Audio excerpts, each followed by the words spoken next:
Hey, what's going on? It's Joe Rock. Here we are on location with the voice of Foreigner, Mr. Lou Gramm. How you doing today, Lou? I'm doing well. How about yourself, Joe? Well, I'm excited because you guys have a lot of stuff going on. Yes, we do. Let's talk the 50th anniversary of the band coming up next year first. Growing up in Rochester, you're an aspiring rocker. Did you ever imagine that you would start a band that the legacy 50 years down the road would be this huge? I can't say I even dreamed about it. I had a band in Rochester that had 2 albums on Capitol Records, and we had a lot of promise. We were opening up for the huge KISS tour, and our first show in Boston, we got a standing ovation, and it was Christmas Eve, I believe 1975, and when the crew was driving home after the show, they hit a patch of ice on the New York State Thruway. The truck slid off the road, tipped over. The guys had some bumps and bruises, but the truck was totaled, and so was our equipment. Yeah. And 3 days later, we were supposed to be in Florida to resume our tour with KISS. We had no vehicle and no equipment. And we called KISS's tour manager and let them know our situation. And he suggested that we call Capitol Records and let them know what happened to us. And we had a new album coming out, so they had money invested in us too. He said that he thought that they would back us on a good used truck and some good used equipment and let us continue our tour for our benefit and theirs. So we talked to someone we knew at Capitol Records, and they were having a big meeting, and she said they'd call us back in a couple hours, and they called us back, and they dropped us from the label. Oh. So that was the end of the KISS tour, and for all intents and purposes, that was the end of the band. Now, I had met Mick when he was in Spooky Tooth about a year earlier. Matter of fact, all the guys in my band, Black Sheep, were all fans, and we all went to hear them perform at the Auditorium Theater in Rochester, New York. Now, Black Sheep's manager was an A&M Records rep. Oh, okay. So that worked out real well. And I met Mick. I gave him the Black Sheep albums just so he could enjoy them. And about 8 months later, he called me up and said, I'm not with Spooky Tooth anymore. I'm in New York. I've got a manager. I'm putting my own band together. I heard your albums. I like your voice. Would you consider coming to New York and auditioning for my new band? And I told him that I couldn't walk out on Black Sheep. I had to, finalize things. And I told the guys in Sheep about it, and they said, "No, we're all but done. Go audition and do something for yourself." So I did, and kind of the rest is history. But I mean, right out of the gate, you guys were powerful. That self-titled debut, the second album, Double Vision. Oh yeah, packed a 1-2 punch because it was not just the sound of mixed guitar, but more important is that you have a powerful vocal, and people don't. I try to tell people all the time. I'm like, you don't realize the range until, like, I'm a singer too, and I hesitate to say that next to you, but try to sing along with a Foreigner record, and you're like, whoa, how did he hit those notes? And full on voice hit those notes. There's no falsetto going on. So was there lessons involved, or was this just a natural thing for you? In Black Sheep, I was at first the drummer and the singer, and then moved up just to the front, and I was the singer. But I was in high school choir. I had been in local top 40 bands for most of my teen years. I was used to singing a lot in live performances, and I enjoyed singing, and the last 3 or 4 years of Black Sheep, I was the lead singer. So when this thing with Mick happened, I was primed and ready to go. We spoke a little bit about the first 2 albums. Coming up, you are doing a special release of the 4 album, and next year is going to be 45 years since that album came out. And if I understand this correctly, and you can tell me if I'm wrong here, is that I believe you've been quoted as saying that this was like the pinnacle of the band's creative flow. Is that accurate? In my mind and my memory, I believe it was. I think we were firing on all 8 cylinders. The Head Games album was a little bit of a disappointment to us, and we felt that we had to come back strong, and we made sure that Foreigner 4 was gangbusters. Now, obviously one of the big hits off the album, Jukebox Hero. You and I have spoken before in the past, and you've related to me, growing up in Rochester, one of the things that inspired the song for you was the War Memorial. Do you want to speak a little bit about that? Well, that was our local place to hear good music, and it wasn't huge, but it held about 15 or 16,000 people, and I remember.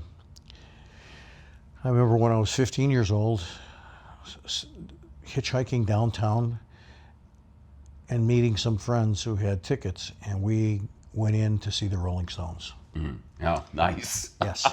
And the audience was so crazy that the chief of police walked up on stage and backed the Stones off in the middle of a song, grabbed Mick's mic, and told the audience that they were embarrassing him because they didn't know how to behave. Okay? And that didn't go down real well either. You know, and from the balcony, you could see things being thrown towards the stage. And it ended badly. The audience went crazy, and the chief of police shut the concert down and had the Stones pack up and go home. And there was riots. There was a riot after that because people couldn't believe the Stones were in Rochester to begin with, and then they had that crap going on, you know. And so I was there for that, and I was outside the backstage door when Jimi Hendrix played in Rochester, and that was set the scenario for the song Jukebox Hero. Standing in the rain, you know. Mm. That kind of was the premise for the song, and then Mick and I continued to work on the song, and it became the song you know as Jukebox Hero. And, you know, you speak about writing that. I mean, the majority of people know that 2024, Foreigner inducted into the Rock and Roll Hall of Fame, but prior to that, over a decade prior to that, you and Mick were inducted into the Songwriters Hall of Fame. That's correct, yes. How did it feel to be recognized for your craft by your peers like that? It was unbelievable. It was such an honor, and to be in the company of some incredible songwriters over the history of music, including, which I didn't know until the night of the induction, that Francis Scott Key is in the Songwriters Hall of Fame. Wow. Isn't that something? Yeah, that's pretty wild. Yes, it is. Yes, it is. Foreigner, like I said, out of the gate, self-titled debut album, jumped in. Now you're coming up where we are right now. Not going to say where it is, but you're in rehearsals because coming up this weekend, the band is doing a special show at Ellis Island. Yes. I love that. Who came up with the concept of Foreigner at Ellis Island? Because that's just genius. I think management did. Yeah. Well, it's obviously a great idea, and you're doing a special show that's going to be filmed and everything. Yes. You know, I think it's great that you are back working with the band and doing all these different things. And I understand that also you're looking forward to possibly a Broadway-style show with your music in it. Is that accurate? It's a Broadway show with our music in it. We're not part of the show, but we're more or less overseeing the show to make sure the music is as it should be. And I think the premise is awesome. Now, in the past, you and I have spoken, and I'd also spoken to Mick in the past, and you told me that both have told me that there was music that you worked on that had not been released. I know recently one of those Foreigner songs saw the light of day. Are there still more in the vault? Is there still a possibility that we might hear more unreleased Foreigner music? Well, around the late 90s, early 2000s, Mick and I were working on an album, and Mick came up with some great guitar riffs, and we turned them into some killer songs, and it was really wonderful stuff. We were looking forward to releasing a new album, and Mick and I had a falling out, and very disappointing, and it just put a it kind of put kibosh on everything we were doing, and I ended up leaving the band. He ended up breaking up the band and starting the new Foreigner. And so we've got 9 songs that are just awesome, and I'm hoping that at some point those songs will be released as an album. Now, also recently, I guess maybe back as much as a year ago, you had said that you were going to retire from touring. Now you are back working with Foreigner, not doing the full shows. Does that make it work for you? That like, hey, I'm going to come out and do a little bit here, do a little bit there. Does that make it work for you so that retirement is at least off the table for a little while? Yeah, it's on the back burner. I've been a road dog for over 55 years, and you know, I enjoy being on stage and performing, but you know, I'm so tired of the travel, and you know, tour buses are fun when you're younger, but they're not a lot of fun as you get older. And the other thing that really is a problem for me is the state of the airlines. Now where you're in line to take off, and you're number one for the takeoff, and they call you off the runway and put you at the end of the line again. You know, I mean, what's the reason for that? There's real problems in our airline system, in the people that work there and stuff. It's something that needs government attention to it, because it's just not right. They cancel flights for no reasons. For no reason, you miss your connection, and you're in trouble. You're looking for a hotel instead of being where you should be. You're suddenly in an airport with no chance of catching another flight that night, and you're scratching your head wondering where you're going to sleep. You know, and it's not just periodically. It's rampant, and there's no accountability either. The airlines used to, when that kind of stuff used to happen, you know, we would be ready to fly, and we would hear from the airlines that they can't find the pilot. How do you like that? And so the flight would be canceled, but then the airlines would set up all the passengers on the flight that canceled for a hotel that night, and breakfast, and a ride to the airport, all at the airline's expense. You know, so at least the people that were kind of had their plans disrupted were taken care of.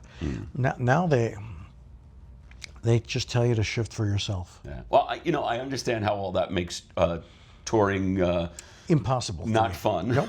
I mean, it's fun on stage, but that's not enough anymore. Yeah. You know? But the other part of a band's life is studio, and a creative person never stops being a creative person. So, are you still writing? Is that still a part of your process? Yes, I have a new album coming out in February, I believe, or March of this coming year, and it's a solo album, and it's got some really terrific ideas, and I've got my own new band, Gramm All Stars, that I've been performing for the past three plus years, and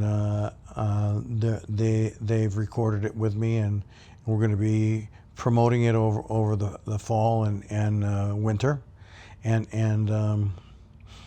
so I have high hopes for that, and I think after that I'm going to unplug my mic stand and hang it up, my mic cord, and hang it up. You know.